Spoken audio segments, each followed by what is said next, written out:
अस्सलाम वालेकुम students. Chemistry class 9 national curriculum of Pakistan chapter 5 chemical bonding exercise solve कर रहे हैं।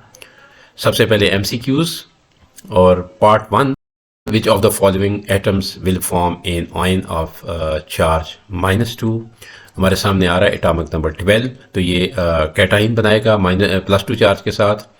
14, तो ये 4 इलेक्ट्रॉन लूज या गेन होंगे यहाँ पर। और एटॉमिक नंबर 8, तो ये 6 वैलेंशियल इलेक्ट्रॉन्स है, ऑक्सीजन है ये, और ये 2 इलेक्ट्रॉन गेन करके अपना ऑक्टेट मुकम्मल करेगा और -2 चार्ज आएगा जी। यही हमारा रिक्वायर्ड ऑप्शन था। Part 2, which of the following atoms will not form cation और एनाइन। ये हमारे पास एटॉमिक नंबर दिए गए हैं और हमने ऐसा एलिमेंट तलाश करना इनमें जिसका एटम ना तो कैटाइन बनाएगा ना एनाइन बनाएगा, तो नोबल गैस हमें यहाँ पर चाहिए। तो सबसे पहले हमारे पास एटॉमिक नंबर 16, 6 वैलेंस इलेक्ट्रॉन्स हैं, ये तो एनाइन बनाएगा। एटॉमिक नंबर 17, ये भी एनाइन बनाएगा 1 इलेक्ट्रॉन गेन करके। और एटॉमिक नंबर इसके बाद 19 अगर है तो इसमें 1 वैलेंशियल इलेक्ट्रॉन है, तो ये लूज करेगा 1 इलेक्ट्रॉन और कैटाइन बनाएगा। इसके बाद आ जाता है सी ऑप्शन, जिसमें 18 एटॉमिक नंबर है, तो यहाँ पर 8 वैलेंस इलेक्ट्रॉन, इसका मतलब ऑक्टेट कंप्लीट है, ये नोबल गैस है और यही हमारा रिक्वायर्ड ऑप्शन है। ये ना तो कैटाइन बनाएगा और ना एनाइन बनाएगा। Part 3, which of the following atoms will form cation. अब इलेक्ट्रॉन लूज करने वाला हमें चाहिए कोई एलिमेंट। और हम अगर बी पार्ट को देखें तो 18, तो इसका मतलब इसका तो ऑक्टेट कंप्लीट है, नोबल गैस है, तो ये तो ना कैटाइन ना एनाइन बनाएगा। और 17, 7 इलेक्ट्रॉन वैलेंशियल इलेक्ट्रॉन, 1 इलेक्ट्रॉन गेन करके ये एनाइन बनाएगा। और इस तरह से उसके बाद हमारे पास 15 है, तो 5 वैलेंस इलेक्ट्रॉन है, 3 इसको इलेक्ट्रॉन चाहिए ऑक्टेट मुकम्मल करने के लिए, ये भी एनाइन बनाएगा। अब आ जाते हैं ए पार्ट के ऊपर। 20 इलेक्ट्रॉन्स, 2 इलेक्ट्रॉन्स वैलेंस शेल में हैं और ये 2 इलेक्ट्रॉन लूज करके कैटाइन बनाएगा, तो यही हमारा रिक्वायर्ड ऑप्शन था। Part 4, which of the following atoms obey duplet rule. सबसे पहले ऑक्सीजन आ रहा है। ऑक्सीजन हर एटम ने यहाँ पर 2 इलेक्ट्रॉन शेयर किए हैं और O2 डायटोमिक मॉलिक्यूल बना है इसका। उसके बाद F2 है, तो F2 में 1 इलेक्ट्रॉन दोनों एटम्स की तरफ से शेयर हुआ है। नाइट्रोजन को अगर देखें तो वहाँ पर 3 इलेक्ट्रॉन शेयर किए गए हैं हर नाइट्रोजन एटम की तरफ से। अच्छा, सी के ऊपर उन्होंने बुक के अंदर भी फ्लोरीन ही रखा है, तो जो कि पॉसिबल नहीं है। फ्लोरीन की एक तो डुप्लीकेट यहाँ पे हो रहा है और दूसरा अगर फ्लोरीन को हम ऑप्शन लें भी तो नहीं हो सकता, इसलिए कि वो डुप्लेट नहीं हो, तो ऑक्टेट मुकम्मल करता है। तो अब ये है कि मैंने इसको एज्यूम किया है कि ये हाइड्रोजन ही हो सकता है। और डायटोमिक भी चूँकि हमने गैस शो करनी है, तो वो हाइड्रोजन डायटोमिक मॉलिक्यूल बना रही है और एक इलेक्ट्रॉन इसने आर एटम ने शेयर किया है दोनों में से, और इस तरह से अपना डुप्लेट मुकम्मल किया है उन्होंने। तो यही हमारा रिक्वायर्ड ऑप्शन है। Part 5, silicon belongs to group 4A, it has dash electrons in the valence shell. अच्छा स्टूडेंट्स, जो वैलेंस शेल इलेक्ट्रॉन्स होते हैं ना ए ग्रुप एलिमेंट्स में, तो वैलेंस शेल इलेक्ट्रॉन्स इक्वल होते हैं ग्रुप नंबर के, तो इसका मतलब है इसके वैलेंस शेल में 4 इलेक्ट्रॉन होने चाहिए। 6, phosphorus belongs to third period of group 5A. How many electrons it needs to complete its valence shell? तो यहाँ पर ऑप्शन दिए गए हैं, लेकिन 5 जो ग्रुप है, 5 ग्रुप में होने का मतलब ये है कि 5 वैलेंस शेल इलेक्ट्रॉन्स हैं, 3 इलेक्ट्रॉन चाहिए इसको अपना ऑक्टेट मुकम्मल करने के लिए। तो हमारे पास ऑप्शन आएगा इसमें बी, तो बी ऑप्शन दुरुस्त ऑप्शन है। Part 7, in the formation of AlF3, aluminum atom loses dash electrons. अच्छा स्टूडेंट्स, यहाँ पर ऑप्शन 1, 2, 3, 4 का दिया गया है, लेकिन जो एल्यूमिनियम है ये ग्रुप 3 से है, तो वैसे भी हमें पता है कि ग्रुप 3 में होने की वजह से इसके पास वैलेंस इलेक्ट्रॉन्स है 3, तो ये 3 इलेक्ट्रॉन लूज करेगा। लेकिन उसके साथ साथ हम फ्लोरीन के रेफरेंस से भी देख सकते हैं कि हेलोजन है, 1 इलेक्ट्रॉन गेन करता है, तो 3 फ्लोरीन यहाँ पर अटैच हैं, तो इसका मतलब एल्यूमिनियम ने 3 इलेक्ट्रॉन लूज किए हैं जो 3 फ्लोरीन एटम्स ने गेन किए हैं। हमारे पास ऑप्शन सी यहाँ पर दुरुस्त ऑप्शन है। Part 8, which of the following is not true about the formation of Na2S? Statements दी गई हैं और इनमें से जो रॉन्ग स्टेटमेंट है वो हमने सेलेक्ट करनी है। तो सबसे पहले ई सोडियम एटम लूजेस 1 इलेक्ट्रॉन, तो ये ट्रू स्टेटमेंट है। सोडियम फॉर्म्स कैटाइन, यस, चूंकि इलेक्ट्रॉन लूज कर रहा है तो कैटाइन बना रहा है। सल्फर फॉर्म्स एनाइन, ये भी दुरुस्त बात है, सल्फर ने इलेक्ट्रॉन किए हैं, गेन किए हैं। और डी ऑप्शन है, each sulphur atom gains 1 electron, no it gains 2 electron, तो ये स्टेटमेंट हमें रिक्वायर्ड थी, जिसको मैंने इनसर्कल कर दिया। Next part 9, identify the covalent compound. हमारे पास NaCl दिया गया है, तो ये तो आयोनिक कंपाउंड है, क्योंकि Na मेटल है, क्लोरिक जो यानी सोडियम मेटल, क्लोराइड जो है वो हैलोजन। इसके बाद MgO यानी मैग्नीशियम ऑक्साइड, ये भी एक आयोनिक कंपाउंड है। और नेक्स्ट हमारे पास KF अगर हम देखें तो पोटाशियम जो है फर्स्ट ग्रुप का फ्लोराइड हैलोजन है, ये भी एक आयोनिक कंपाउंड बन रहा है। पार्ट सी हमारा दुरुस्त ऑप्शन है, और यहाँ पर हाइड्रोजन और ऑक्सीजन ने इलेक्ट्रॉन शेयर किए हुए हैं। क्वेश्चन 2 आ रहा है, शॉर्ट आंसर्स, और इसमें state octet and duplet rules. सबसे पहले हम ऑक्टेट रूल की बात कर लेते हैं। तो स्टूडेंट्स, ऑक्टेट रूल का मतलब ये है कि जो एलिमेंट्स हैं, स्पेशली जो S और P ब्लॉक के एलिमेंट्स हैं, वो अपनी कन्फिग्रेशन ऐसे करना चाहते हैं कि उनके वैलेंस शेल में 8 इलेक्ट्रॉन हों, ताकि वो जो नोबल गैसेस हैं, नोबल गैसेस यहाँ पर ये 8वां ग्रुप, इसकी कन्फिग्रेशन को हासिल कर लें। हीलियम को छोड़कर हम ये बाकी जो एलिमेंट्स हैं इसमें 8 ग्रुप में, उनकी बात कर रहे हैं कि इस कन्फिग्रेशन को अटेन करने के लिए वो अपने बैलेंस शेल में 8 इलेक्ट्रॉन हासिल करना चाहते हैं। इसके लिए वो इलेक्ट्रॉन लूज़ करेंगे, गेन करेंगे, शेयर करेंगे, और इस तरह से अपना ऑक्टेट कंप्लीट करते हैं। और डुप्लेट का जहाँ तक तल्लक है, तो जो छोटे एलिमेंट्स हैं, जैसे आप देख रहे हैं हाइड्रोजन है, हीलियम है, लिथियम है, तो ये तो ऑक्टेट मुकम्मल नहीं कर सकते, इनके पास इतने इलेक्ट्रॉन नहीं हैं। तो ये अपना डुप्लेट मुकम्मल करके हीलियम की कन्फिग्रेशन हासिल करते हैं, और इसके पास 2 इलेक्ट्रॉन होते हैं, यानी डुप्लेट होता है मुकम्मल, और ये स्टेबल कन्फिग्रेशन है हीलियम की। ये भी नोबल गैस है, तो इस नोबल गैस को अटेन करने वाले जो एलिमेंट्स हैं वो डुप्लेट रूल को फॉलो करते हैं। Part 2, explain formation of covalent bond between 2 nitrogen atoms. तो आप देख रहे हैं कि नाइट्रोजन ग्रुप 5 से इसका तल्लक है, और इसको 3 इलेक्ट्रॉन चाहिए अपना ऑक्टेट मुकम्मल करने के लिए। तो 2 नाइट्रोजन एटम आपस में 3 इलेक्ट्रॉन शेयर करते हैं, 3 इलेक्ट्रॉन, और इस तरह से ट्रिपल बॉन्ड बनता है नाइट्रोजन एटम्स के दरमियान, और ये इसको हम N2 लिखते हैं, यानी नाइट्रोजन का डाई एटॉमिक मॉलिक्यूल बन जाता है। थर्ड पार्ट है, how does aluminium form cation. तो कैटाइन जो बनता है एल्यूमिनियम का, तो वो चूँकि ग्रुप 3 से इसका तल्लक है, 3 इलेक्ट्रॉन जो है वो लूज़ करता है, और इस तरह से यहाँ पर आप इसकी इलेक्ट्रॉनिक कन्फिग्रेशन भी देख रहे हैं। ये इसकी एटॉमिक कन्फिग्रेशन है, और फिर ये इसकी आयोनिक कन्फिग्रेशन है। जब आयन बन जाता है तो यहाँ पर इस पर +3 चार्ज आ चुका है।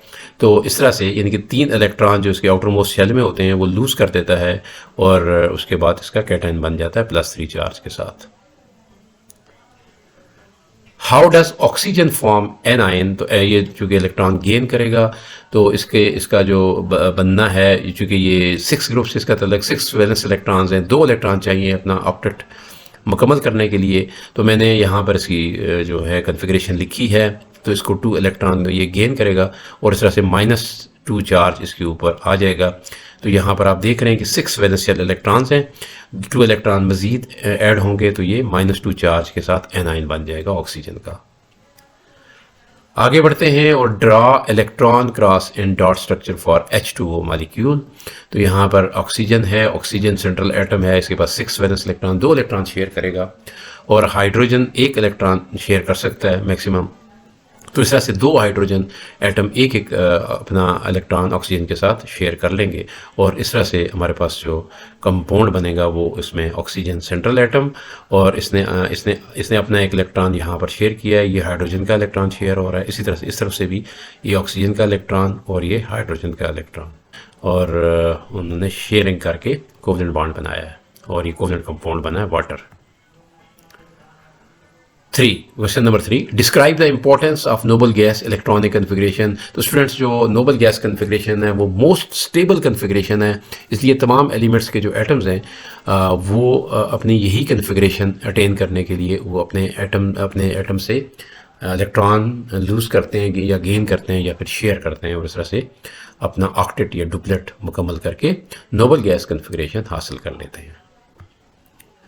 Question 4, explain how elements attain stability. तो स्टूडेंट, स्टेबिलिटी अटेन करने के लिए noble gas configuration elements attain करते हैं।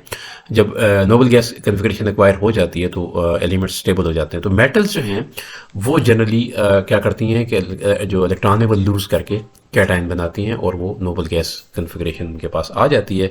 जो नॉन मेटल्स हैं वो मोस्टली क्या करते हैं कि वो इलेक्ट्रॉन्स जो हैं उनको गेन करते हैं। जो मेटल्स ने लूज़ किए हैं इलेक्ट्रॉन तो वो गेन करते हैं और इस तरह से अपना जो ऑक्टेट है उसको मुकम्मल करते हैं और एनाइन बनाते हैं। मेटल्स कैटाइन बनाती हैं और ये एनाइन बनाते हैं, लेकिन दोनों के पास नोबल गैस कन्फिग्रेशन आ जाती है। इसके बाद हम ऐसे एलिमेंट्स की बात करेंगे जो नॉन मेटल्स है और नॉन मेटल के साथ जब बॉन्डिंग करते हैं तो वो कोवलेंट बॉन्डिंग होती है। उसमें इलेक्ट्रॉन्स को शेयर किया जाता है, जैसे हाइड्रोजन और ऑक्सीजन आपस में इलेक्ट्रॉन्स शेयर करके वाटर बनाते हैं। Next, describe the ways in which bonds may be formed. तो जो फेमस बॉन्डिंग है वो तीन तरह की है, आयनिक, कोवलेंट और मेटेलिक है। और इनको एक एक करके हम डिस्कस कर रहे हैं। तो आयनिक बॉन्डिंग कैसे होती है कि जो मेटल्स हैं, मोस्टली हम बात करेंगे मेटल्स यहाँ पर क्या करेंगी, वो अपना इलेक्ट्रॉन्स लूज़ करेंगी और नॉन मेटल्स ये इलेक्ट्रॉन गेन करके आयंस बनेंगे और इन आयंस के बीच में अट्रैक्शन पैदा होगी, इलेक्ट्रोस्टैटिक अट्रैक्शन, और इस अट्रैक्शन को हम कहते हैं आयोनिक बॉन्डिंग। जैसे सोडियम जो है वो अपना इलेक्ट्रॉन लूज करता है और हेलोजन्स में, इसमें मैंने क्लोराइड की एग्जांपल आपके सामने रखी कि जो क्लोरीन है वो इलेक्ट्रॉन गेन करके क्लोराइड आयन बनाता है। इस तरह से सोडियम आयन और क्लोराइड आयन आपस में मिलकर NaCl यानी एक कंपाउंड बनाते हैं जो कि आयोनिक कंपाउंड है। इसके बाद हम कोवलेंट बॉन्डिंग की बात कर लेते हैं। कोवलेंट बॉन्डिंग जो है वो ज़्यादातर नॉन मेटल्स के जो एलिमेंट्स के एटम्स हैं वो आपस में इलेक्ट्रॉन शेयर करके बनाते हैं। जैसे मैंने एग्जांपल दी कि हाइड्रोजन और फ्लोरीन आपस में इलेक्ट्रॉन शेयर करेंगे तो हाइड्रोजन फ्लोराइड बनेगा और ये एक कोवलेंट कंपाउंड है। मेटालिक बॉन्डिंग की बात कर लेते हैं। जिससे मेटल्स के एटम्स के जो वैलेंस शेल इलेक्ट्रॉन्स हैं वो डीलोकलाइज्ड होते हैं, यानी वो किसी एक एटम के साथ अटैच नहीं होते, बल्कि वो सी ऑफ इलेक्ट्रॉन्स हम इसको कहते हैं कि तमाम जो इलेक्ट्रॉन्स होते हैं वो डीलोकलाइज हो जाते हैं और उनका जो मेटल कैटाइंस हैं उनके साथ जो शेयरिंग है और उससे जो बॉन्ड बन रहा है उसको हम मेटेलिक बॉन्डिंग कहते हैं। और जैसे कॉपर और आयरन की एग्जांपल दी गई है। Question 6, describe the formation of covalent bond between two non metallic elements. तो covalent bond sharing of electron से बनता है। इसकी एग्जांपल हम HBr की ले सकते हैं, हाइड्रोजन ब्रोमाइड की, जिसमें हाइड्रोजन और ब्रोमीन दोनों एक एक इलेक्ट्रॉन शेयर करके कोवलेंट बॉन्ड बनाते हैं। Question 7, explain with examples single, double and triple covalent bond. तो सबसे पहले हम सिंगल कोवलेंट बॉन्ड की बात कर लेते हैं। हाइड्रोजन के जो दो एटम्स हैं वो आपस में एक एक इलेक्ट्रॉन शेयर करके डाई एटॉमिक मॉलिक्यूल बनाते हैं और इसको H2 हम कहते हैं। ये एक सिंगल कोवलेंट बॉन्ड की एग्जांपल है। इसके बाद हम डबल कोवलेंट बॉन्ड की बात करेंगे। डबल कोवलेंट बॉन्ड में जो एटम्स हैं वो दो एटम आपस में दो इलेक्ट्रॉन जो हैं वो शेयर करते हैं। जैसे ऑक्सीजन की बात है, ऑक्सीजन यानी O2 में दोनों एटम्स ने दो इलेक्ट्रॉन्स शेयर किए हुए हैं और इस तरह से O2 यानी डाई एटॉमिक मॉलिक्यूल बना है ऑक्सीजन का। तो ये कोवलेंट बॉन्ड की, डबल कोवलेंट बॉन्ड की एग्जांपल है। तो ट्रिपल कोवलेंट बॉन्ड में हमने नाइट्रोजन की एग्जांपल ली है। तो नाइट्रोजन यानी N2, तो N2 भी डाई एटॉमिक मॉलिक्यूल है और हर जो नाइट्रोजन एटम है उसने तीन इलेक्ट्रॉन्स शेयर किए हुए हैं और इस तरह से N2 जो है वो बन रहा है। Question number 8, find the number of valence electrons in the following atoms using the periodic table. और ये हमारे पास दिए गए elements boron, neon, rubidium, barium और आर्सेनिक। तो सबसे पहले हम बोरान की बात कर लेते हैं बेटा। तो बोरान यहाँ पर है, ग्रुप नंबर 3 से इसका तल्लक है, तो इसका मतलब है इसके वैलेंस शेल में 3 इलेक्ट्रॉन्स होते हैं। नेक्स्ट हमारे पास नियॉन है, नियॉन यहाँ पर है, 8वें ग्रुप से तल्लक है, तो 8 इलेक्ट्रॉन होते हैं वैलेंस शेल में। उसके बाद अगर मैं रुबिडियम की बात करूं तो रुबिडियम यहाँ पर आप देख रहे हैं ये है ग्रुप नंबर 1 में और इसके वैलेंस शेल में 1 इलेक्ट्रॉन होता है। और बेरियम का जहाँ तक तल्लक है यहाँ पर है ग्रुप 2 में, इसके पास 2 वैलेंस इलेक्ट्रॉन्स होते हैं। नेक्स्ट हमारे पास आ रहा है बेरियम के बाद आर्सेनिक। तो आर्सेनिक यहाँ पर आप देख रहे हैं ग्रुप 5 है, जिसके पास 5 इलेक्ट्रॉन्स होते हैं। Question number 9. Represent the formation of cations for the following metal atoms using electron dot structures. यहाँ पर दिया गया एल्यूमिनियम और स्ट्रॉन्शियम और बेरियम। तो ये 3 एलिमेंट्स हैं, इनके हमने कैटाइन कैसे बनते हैं वो बताने हैं। सबसे पहले मैं एल्यूमिनियम की बात कर लेता हूँ। थर्ड ग्रुप से इसका ताल्लुक, आउटर मोस्ट शेल में 3 इलेक्ट्रॉन आप देख रहे हैं, तो ये तीनों इलेक्ट्रॉन लूज करके कैटायन बनाता है जिसका चार्ज +3 होता है। अब हम स्ट्रॉन्शियम की बात कर लेते हैं। तो स्ट्रॉन्शियम जो है ग्रुप नंबर 2 से इसका ताल्लुक है। 2 वैलेंस इलेक्ट्रॉन्स होते हैं और ये दोनों वैलेंस इलेक्ट्रॉन्स जो हैं वो लूज कर देता है और इस तरह से कैटायन बनता है जिसका चार्ज होता है +2। नेक्स्ट हमारे पास आ रहा है बेरियम। और बेरियम जो है ये भी ग्रुप 2 से इसका ताल्लुक, 2 वैलेंस इलेक्ट्रॉन्स होते हैं और 56 इसका एटॉमिक नंबर है। ये 56 इलेक्ट्रॉन्स उसके मुख्तलिफ शेल्स में अरेंज हुए हैं और ये आउटर मोस्ट शेल में 2 इलेक्ट्रॉन्स हैं, ये दोनों लूज हो जाते हैं, कैटायन बन रहा है जो +2 चार्ज के साथ है। A sample of sulfur from a volcano was analyzed to give the following composition of isotopes.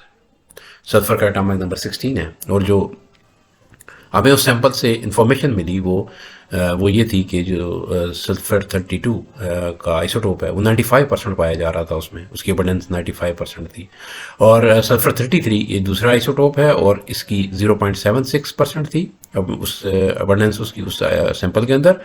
और सल्फर 34 ये एक और आइसोटोप है, इसकी अबंडेंस 4.22% थी, इसकी प्रेजेंस उस सैंपल में 4.22% थी। अब कुछ क्वेश्चन है यहाँ पर, इसके लिए इन क्वेश्चंस को हम एक एक करके सॉल्व करते हैं। सबसे पहला part A, define the term isotope. तो आइसोटोप क्या होता है कि एक एलिमेंट के जो एटम्स होते हैं उनका प्रोटॉन नंबर अगर सेम हो लेकिन न्यूट्रॉन नंबर डिफरेंट हो तो वो एक दूसरे के आइसोटोप होते हैं। तो ये हो गया आपका डेफिनेशन। बी पार्ट है, define the term relative atomic मास। तो ये वेटेड एवरेज होती है जो उस एलिमेंट के जो आइसोटोप्स होते हैं ना उनके मास की वेटेड एवरेज, और इसको कंपेयर किया जाता है 1/12 ऑफ कार्बन 12, इसको हम कहते हैं रिलेटिव एटॉमिक मास। नेक्स्ट पार्ट हमारे पास हुआ है, calculate the relative atomic mass of sulphur. यहाँ पर उसी टेबल को मैंने दोबारा ले लिया है और इसमें आइसोटोप्स दिए हुए हैं, तो हम रिलेटिव एटॉमिक मास कैलकुलेट करेंगे। इस तरह से करेंगे कि relative atomic mass is equal to, मैंने लिया 32, ये जो सल्फर 32 है और मल्टीप्लाई किया इसको इसकी अबंडेंस परसेंटेज के साथ, प्लस 33 यानी ये सल्फर 33 और इसको मल्टीप्लाई किया 0.76, ये इसकी अबंडेंस है, और फिर प्लस मैंने किया 34 यानी ये सल्फर 34 को इसकी अबंडेंस के साथ मल्टीप्लाई किया, डिवाइड बाई 100 किया, और इस तरह उसको जब कैलकुलेट करेंगे आप तो आपके पास आंसर आ रहा है 32.1 AMU एटॉमिक मास यूनिट। तो ये इसका रिलेटिव एटॉमिक मास है। नेक्स्ट था कि कंप्लीट द टेबल। ये एक टेबल दिया गया है और इसमें 2 आइसोटोप दिए गए हैं S32 और S34। इसमें पूछ रहा है कि प्रोटॉन, न्यूट्रॉन्स और इलेक्ट्रॉन्स की क्या इसमें तादाद है वो लिखनी है, वो मैंने आपके लिए लिख दी है यहाँ पर। E part, where will you place S in the periodic table. तो इसकी मैंने सबसे पहले वैलेंस शेल इलेक्ट्रॉनिक कन्फिगरेशन लिखी, वो 3s2 3p4 यानी 6 इलेक्ट्रॉन होते हैं इसके वैलेंस शेल में, 6 ग्रुप से इसका ताल्लुक है। और इसकी number of electron valence shell में 6 हुए तो उसका ग्रुप से 6a बनता है, और चूंकि n वैल्यू इसकी वैलेंस शेल की 3 है तो इसका पीरियड नंबर 3 है। Part F, how many electrons S will lose or gain to acquire stable configuration। तो 6 ग्रुप से या 6 वैलेंस शेल इलेक्ट्रॉन्स हैं, 2 इलेक्ट्रॉन्स इसको मजीद गेन करने हैं अपना ऑक्टेट मुकम्मल करने के लिए ताकि इसको स्टेबल कन्फिगरेशन मिल सके। Next part G, how many atoms of S are there in 0.3 moles of sulphur. तो जब हमें एटम्स की तादाद फाइंड करनी होती है तो हम एवोगाड्रो नंबर का इस्तेमाल करते हैं। तो मोल्स को एवोगाड्रो नंबर के साथ मल्टीप्लाई कर दें तो आपको मिल जाएगा इसका क्वांटिटी मिल जाएगी, पार्टिकल्स की तादाद मिल जाएगी। तो मैंने अब वैल्यू पुट करनी है इसमें, तो 0.3 मोल्स थे, उसको एवोगाड्रो नंबर के साथ मैंने मल्टीप्लाई किया और इस तरह से मेरे पास आंसर आ रहा है 1.807 × 10⁻23 एटम्स। ये यहाँ पर इस 0.3 मोल्स में इतने एटम्स होंगे। An atom of an element has atomic number 9 and mass number 19। तो ये मुख्तलिफ क्वेश्चन इसके बारे में किए गए हैं। तो सबसे पहली बात यह कि ये 9 एटॉमिक नंबर है तो हमें पता है ये फ्लोरीन है, लेकिन चूंकि उसने इसकी आइडेंटिटी हमसे नहीं पूछी तो हम इसको X नाम दे देते हैं कि ये कोई एलिमेंट है, X है और इसका एटॉमिक नंबर 9 और मास नंबर 19 है। तो मैं इसके फाइंड कर रहा हूँ प्रोटॉन्स और न्यूट्रॉन्स। तो 9 एटॉमिक नंबर है स्टूडेंट्स, तो इसका नंबर ऑफ प्रोटॉन भी 9 ही होंगे, और नंबर ऑफ न्यूट्रॉन हम मास नंबर यानी 19 में से जो प्रोटॉन नंबर है उसको माइनस कर देंगे और इस तरह से हमारे पास 10 आ रहे हैं न्यूट्रॉन्स। नेक्स्ट हमारे पास इसका है कि state the number of electrons in this atom. तो इलेक्ट्रॉन और प्रोटॉन आपस में बराबर होते हैं, जो न्यूट्रल एटम होता है उसकी बात मैं कर रहा हूँ, तो वो भी 9 ही होंगे। सी पार्ट है show with electron cross dot diagram the formation of ions by this atom. और इसकी जो मैंने ये डायग्राम बना दी इसकी, और ये आप देख रहे हैं कि इसके आउटर मोस्ट शेल में जो है वो 7 इलेक्ट्रॉन्स हैं और एक इलेक्ट्रॉन इसको चाहिए, गेन किया इसने, ये इलेक्ट्रॉन इसने गेन कर लिया और जिसको क्रॉस के साथ जाहिर किया इसके इलेक्ट्रॉन को, और इस तरह से -1 चार्ज के साथ इसने एनायन बनाया है। डी पार्ट है right electronic configuration of this element. तो जो कि हैलोजन है 7वें ग्रुप से इसका तल्लुक, और 9 इसका जो कि एटॉमिक नंबर था, 9 इलेक्ट्रॉन मैंने यहाँ पर उसकी कन्फिग्रेशन कर दी है 1s2 2s2 2p5। ई पार्ट है point out its group in the periodic table. तो ग्रुप जो है हम इसके वैलेंस शेल में जो इलेक्ट्रॉन्स हैं उनसे ले सकते हैं, 7 इलेक्ट्रॉन्स हैं तो इसका ग्रुप नंबर भी 7a होगा। और उसके बाद है कि point out period in the period table. तो n वैल्यू जो है वैलेंस शेल की 2 है तो इसका पीरियड जो है वो 2 है। Question number 12, magnesium oxide is a compound made up of magnesium ions and oxide ions. ये आप देख रहे हैं कि मैग्नीशियम और ऑक्साइड आयन से मिलकर ये कंपाउंड बना है, और इसमें हमारे पास क्वेश्चन आ रहे हैं और ABC हम एक एक करके इनको सॉल्व कर लेते हैं। पहला है what is the charge on these ions. तो मैग्नीशियम के ऊपर +2 चार्ज होता है और ऑक्सीजन के ऊपर -2 चार्ज होता है। तो जो कि बाकी क्वेश्चन भी हैं हम उनकी इसकी जो बाकी डिटेल्स हैं उसमें आ जाएंगी। How these ions get these charges, तो ये चार्जेस किस तरह से इनके आते हैं। तो मैंने लिखा है कि Mg यानी magnesium loses 2 valence electrons and acquire +2 charge. इसकी मैंने ये न्यूट्रल एटम की कन्फिग्रेशन है, यहाँ पर आप देख रहे हैं कि ये 2 इलेक्ट्रॉन अपने लूज करता है, Mg+ चार्ज आता है इसके ऊपर, और उसके बाद जो आयन की यानी कैटायन की कन्फिग्रेशन है वो यहाँ पर है। और ऑक्सीजन एटम जो है वो 2 इलेक्ट्रॉन गेन कर रहा है, और इस तरह से उसकी कन्फिग्रेशन गेन करने के बाद एक नोबल गैस कन्फिग्रेशन बन रही है। और इस तरह से Mg+2 और O-2 दोनों आयन जो हैं एक आयनिक कंपाउंड बना रहे हैं जिसको हम मैग्नीशियम ऑक्साइड कहते हैं। Part C show with electron cross dot diagram the formation of these ion. सबसे पहले मैग्नीशियम आयन जो बन रहा है उसकी अब देख लें कि वो कैसे बनता है। मैग्नीशियम के वैलेंस शेल में 2 इलेक्ट्रॉन है, ये दोनों लूज हो जाते हैं और इसके ऊपर +2 चार्ज आ जाता है।